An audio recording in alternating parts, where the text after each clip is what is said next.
Yo, what's up, everyone? It's your boy CrispPurpose back at it again with another Gems of War World Event Team video for you guys. Now, in this one, there is a new troop in the game today, which is Melek Tauss. This is going to be um, a new Glory Shop troop, not so important except for the scoring in this world event.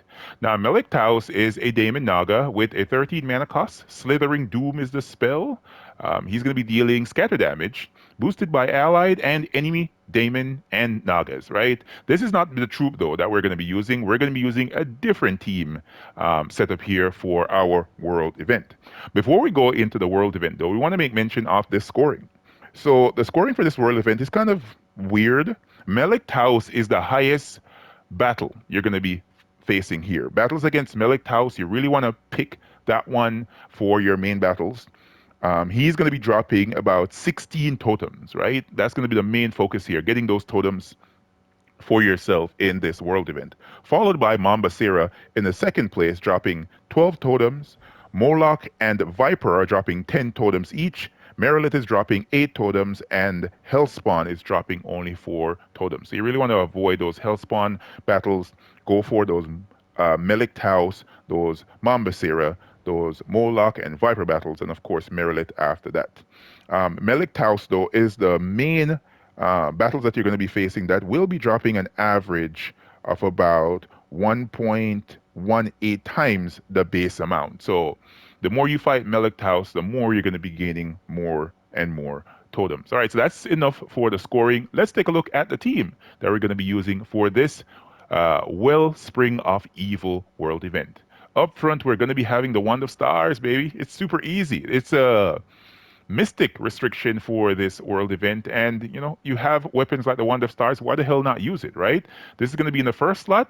I'm starting off with the Barbarian hero class on this one simply because I want the Green Storm. Why do I want the Green Storm? Because I have Beatrix. This is the main killer for the event. I don't think anything is going to be as easy to acquire and as easy to use as Queen Beatrix on this team. We all know Queen Beatrix, 16 mana cost, Wildfolk Mystic from the Deep Hive faction. So this is a very easily acquired legendary troop. Go down to the Deep Hive, toss a couple Chaos Shards at the portal, and you'll come out with a copy R2 of Queen Beatrix. Her spell is Hornet's Nest. She will create 9 green gems and 9 brown gems, then deal, I think it's magic times 2 plus 6 true scatter damage. And there is independent 40% chances to gain an extra turn and half her mana back. So that's a very, very powerful spell. One of the better generators and true damagers in the game. It also has a excellent final trait, Royal Honey. She will cleanse all allies with matching 4 or more gems. And I have purchased up significantly in the shop for this event. So I have a Potion of Enchantment, Potion of Explosion, a Potion of Rejuvenation, a Potion of Armor, Potion of Blessing, Potion of Shielding, and of course I'm using the Medal of Madness, right? This is giving me about 160% spell damage to all troops. So I have 2 of them adjusted here, so I'm gaining about 320 percent spell damage to all troops. Very powerful with this setup. I have 2 copies of my Queen Beatrix, and then Soothsayer is going to be at the back of the team. Of course, if you want to take out the Soothsayer, you can. You don't really have to have him put on a 3rd Queen Beatrix if you want to, just to loot the hell out of the enemy team. But he's an empowered troop that allows you to get mana to the Wand of Stars very easily with his Spirit's Call spell. He can choose a purple gem and destroy a row and a column. Then he will give 1 to all skills on all other allies. Why this is important is because the Wand of Stars uses all mana colors, as you can see. So it doesn't matter where you target with the Soothsayer, you will get the Wand of Stars spell ready, especially after the bunch of explosions and all that stuff. You'll get spell ready nonetheless. It's pretty simple. Pretty simple here. If you want to as well, and you want to take off your Soothsayer and go down the route, maybe with something that can help you out in later battles, there are a number of different options. So for example, we have troops like Kronos here available. Kronos is one of the most powerful mythic troops in the game. Time Flux is the spell, deal a huge amount of damage to all enemies, then convert all blue gems to hourglass gems. Hourglass gems are yellow gems that when you match them, explode them, or destroy them. They will give you an extra turn, regardless if you are frozen. You know what I mean? If you're frozen, you still get the extra turn, no matter what. Super powerful mechanic, cannot be understated.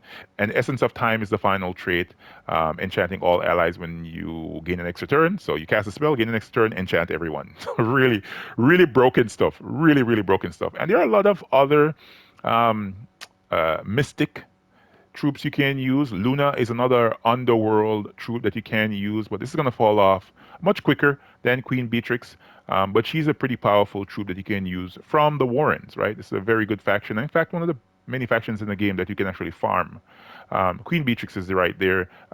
Queen Titania is an excellent troop as well that you can use. A lot of extra turns if you have a red storm. That is very powerful. Queen Zachi is another underworld troop. See how many underworld troops are there that you can easily acquire and use that are great troops? This is a great troop from the what's the name of this faction again? Stone Song Area. Yeah, it's right there in front of my face. Stone Song Area is the faction, legendary troop. Really, really good. Really, really good. And yeah, the list goes on and on, man. There's so many different options in this restriction. I don't see anyone having any problems executing a good team with this. Of course, if you want to use the mythic options as well, you have troops like Archdruid Blackwood. This is good because it has the final trait of that creeping vines. It will create 2 entangle gems when my turn begins. So this is pretty good for survivability. It's impervious as well, so no matter what negative status effects the enemy troops are putting out, it will not do anything to you, and it deals true damage. So it's as useful as Queen Beatrix, but Queen Beatrix is just way easier to acquire, man. This is a campaign mythic that just now entered the drop table for gem keys and guild seals and all that stuff. But yeah, man, enough talking. Let's hop into a fight here. We are in another battle for the world event. Let's see how quickly we can just wipe out the enemy team. All right, let's cast a wand. Didn't even need to cast my Soothsayer right here. Queen Beatrix to the rescue. Man, that's so easy, so simple. We got 18 totems on that battle. And you really want to focus, as I said before, on your Moloch, on your Viper battles. Those are going to be dropping more totems for you guys. And if you see Melek Tauss, you really want to go for those battles. He's going to allow you to gain more for each fight. All right, let's go Beatrix. And now kill him. Super fast, super easy, very effective team. And it's pretty simple, right? There's no special, you do this, you do that, you pull this out your ass. Nah, it just works, man. It just works very, very well. Cam, what are you laughing at? What's wrong? What? I saw you laughing at me when I said that just now. My comments, you like my comments? Okay. B, there we go. Quick win, simple as hell. And if you guys find something that's simpler and easier than this, let me know, man. I would love to try it out. There we go. We got a Melek Tauss battle. Let's see if we can kill it off real quick.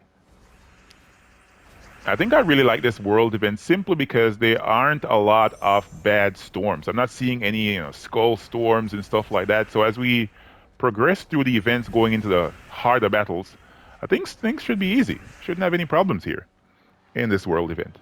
All right, I think I'm going to do about one more fight here, then I'm going to skedaddle and let you guys try out this team. Let's do another Viper fight, man. Let's go.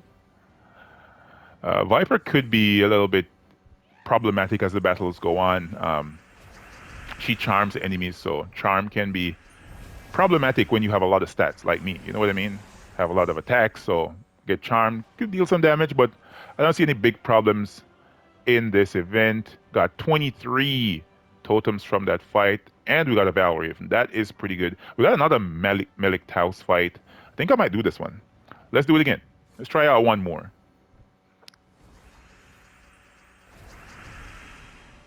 All right, let's cast a Soothsayer. Got him ready to go. Cast a 1 for my B. Oh, come on. Get spell ready, man. 1, don't fail me now. There we go, baby. Them spell damage medals are doing the job. All right, 32. Melek Tauss, thank you a lot, sir. There we go, there we go, there we go. All right, guys, so that is it for the team, man. Times 2 Queen Beatrix with the Wand of Stars. Soothsayer at the back of the team For a quick start, whenever the storm and the explosions and the enchant does not get my Wand of Star spell ready, then I target down a purple and cast this. So hopefully you guys and gals found this video helpful, informative, at least a little bit.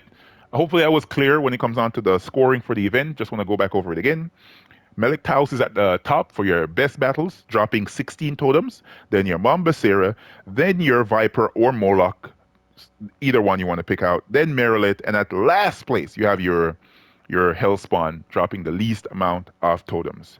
All right, guys, I'll catch y'all next one. Peace.